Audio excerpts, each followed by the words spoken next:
political, social issues, that I think we have something significant to contribute. And so that was a part of my motivation as well, to bring a depth perspective to these questions about extremism, polarization. By polarization, I mean the fixation on one point of view to the utter exclusion of competing points of view, and how that has just crippled us historically, generation after generation, right up into our contemporary age. Internationally, not just, this is not one country or another, or one party or another. This is left and right, and global. This is very important to notice. You are coming to Greece, you are coming in October 2014, and you are presenting your book. Yes. We will be, Gίγνεσθαι will be presenting your book on existential psychotherapy, but what you are going to talk about to the general public is about this polarization. Yes. Society is going through polarization Yes. as well. What is interesting in your book, the whole book is very interesting and very appropriate for our times. But what struck me most was that one of the solutions that you propose for polarization is a different bringing up of children. Yes. You're talking Yes. about all-based parenting. Yes, this is the second half of my book, is to Yes. look at what steps can we take to address the polarized mind. Yes. And I think we have to address every major sector of living, from child rearing to education, to work setting, to the spiritual and religious settings, to governance.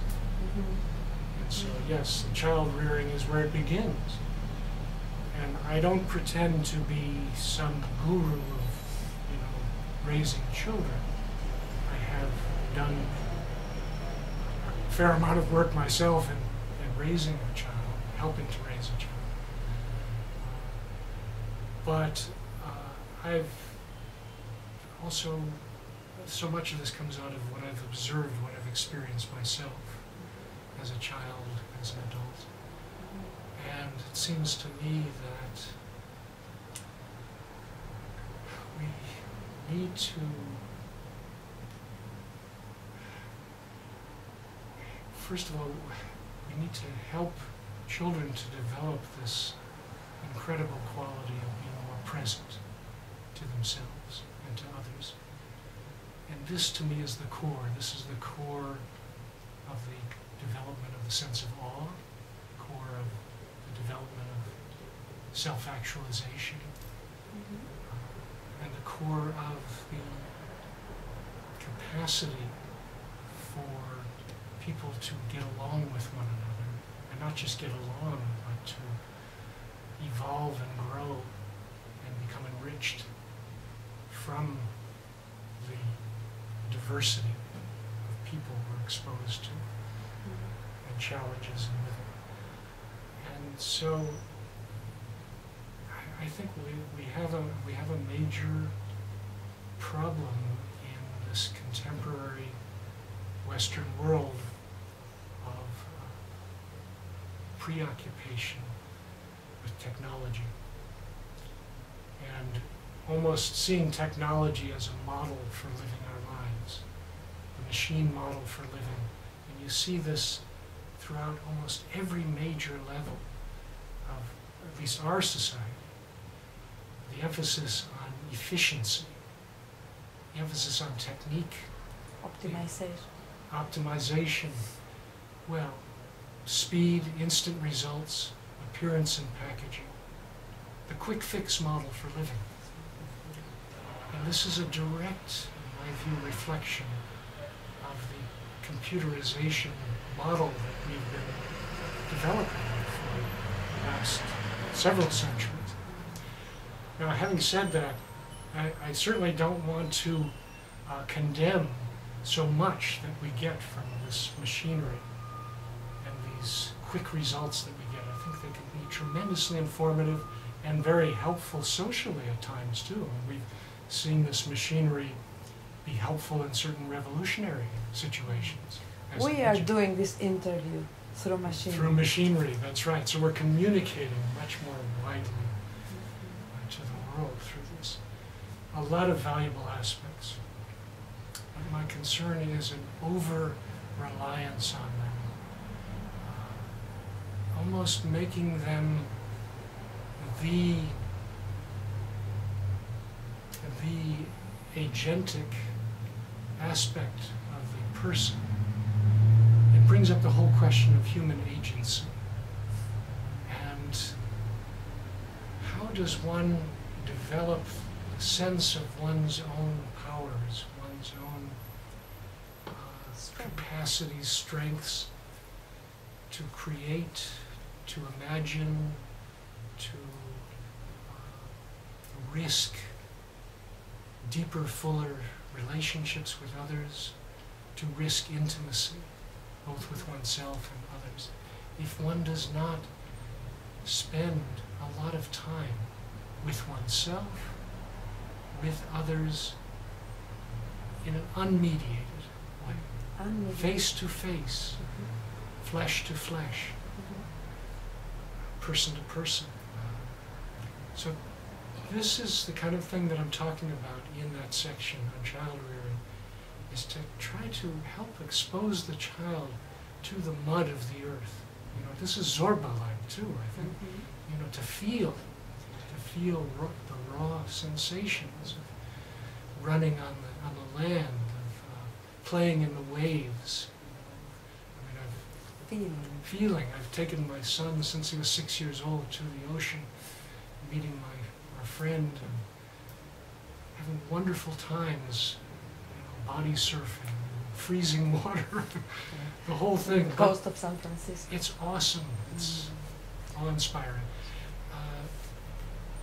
Exposing, allowing kids to be frustrated at times, being there, being nearby, but not necessarily too quickly trying to quell their frustration, their anger, their hurts, attempting to support processes that they need to go through to become fuller, more dynamic human beings, more vital human beings. Exposing them to the great books or to film, but having discussions, person-to-person discussions, conveying your own passions without imposing, trying not to impose your views so much as raising questions and taking ownership for this is my view or this is something I've experienced. But what do you feel or what's bubbling in you about this? So to have great conversations. All of these things, I fear, are becoming pushed more to the side, or maybe even forgotten about. And there are a lot of questions around how this may impact our capacity to develop a sense of dignity. Dignity is a big question here. Are these things demoralizing if we feel that the agency, that the power is in the machine and not in us? You talked about the ocean, waves, and that made me think about your upcoming visit to Greece. How do you feel about coming again to Greece? It will not be the first time, I think. That's right. We had a fairly brief visit. We were blessed to have a wonderful visit years ago, 20-some years ago. I actually spent some time at the Parthenon writing to Rollo May because I know how deeply he connected with that experience and with Greece. And it ran very deep in my own soul, being in Greece. To me, it's the beginning of so much of my own formation or civilization. Here, I have a great deal of reverence. And teaching existential psychotherapy in Greece. You're going to teach, or to teach, or to share your knowledge with people who are trying to study and apply existential psychology in Greece. Yes. Well, could be a big group. Yes. How do you feel about this? Well, I was going to say we could take our cue from Socrates, you know, who challenged people to look at the big questions about their lives. And that's a lot of what I hope to do. How do I feel about it? Well, we need a session for that. We need a session for that. But I'm excited about it. I'm excited and eager to exchange ideas with the Greek people, with the students, the teachers in our group. I'm very interested in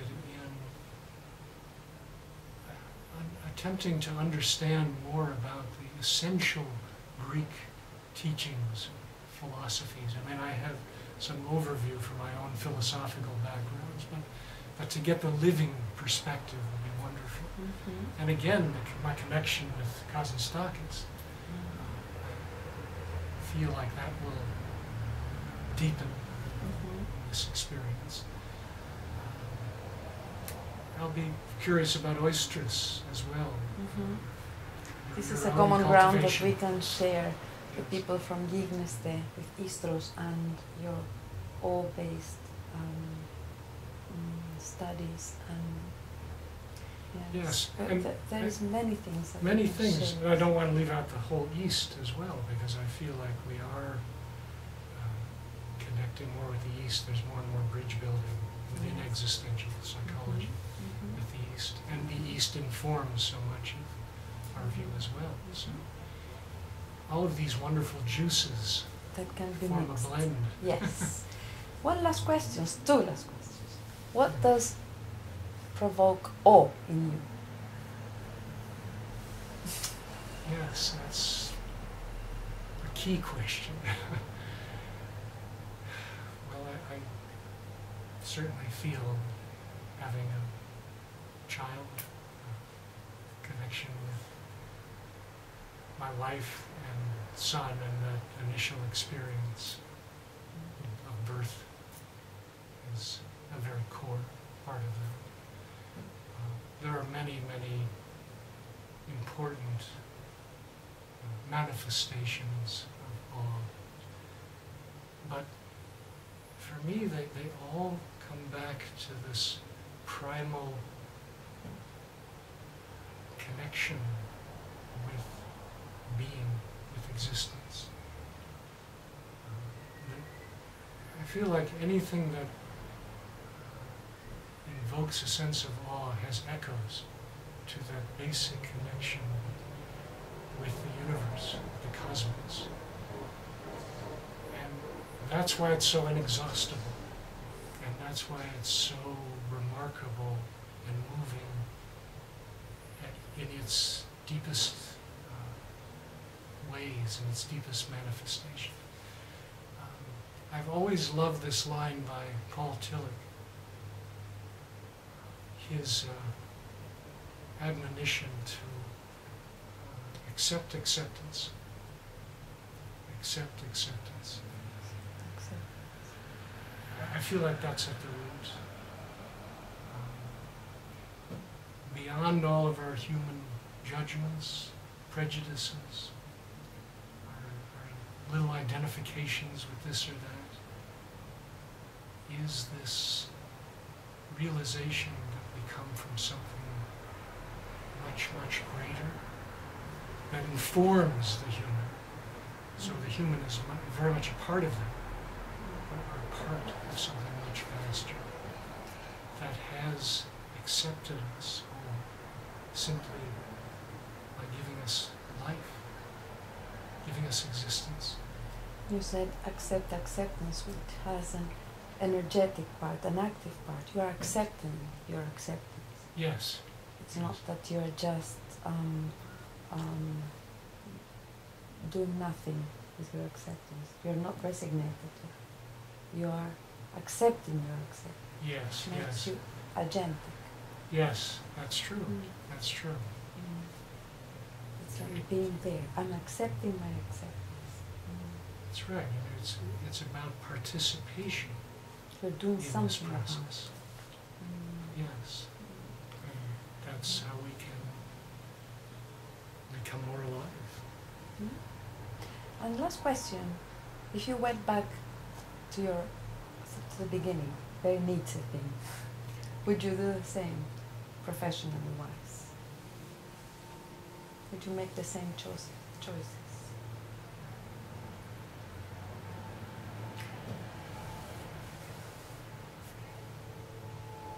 I can't really think of other choices that I would make.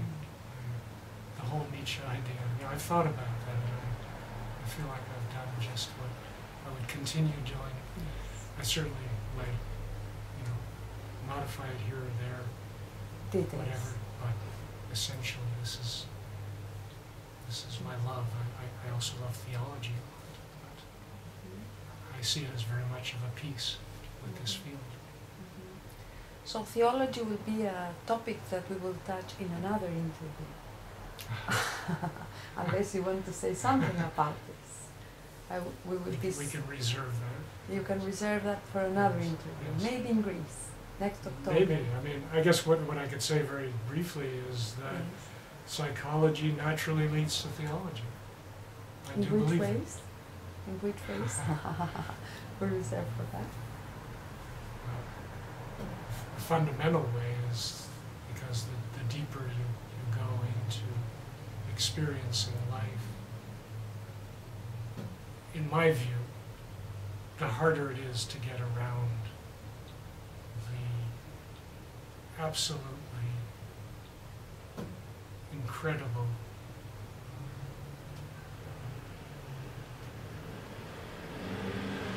enigmatic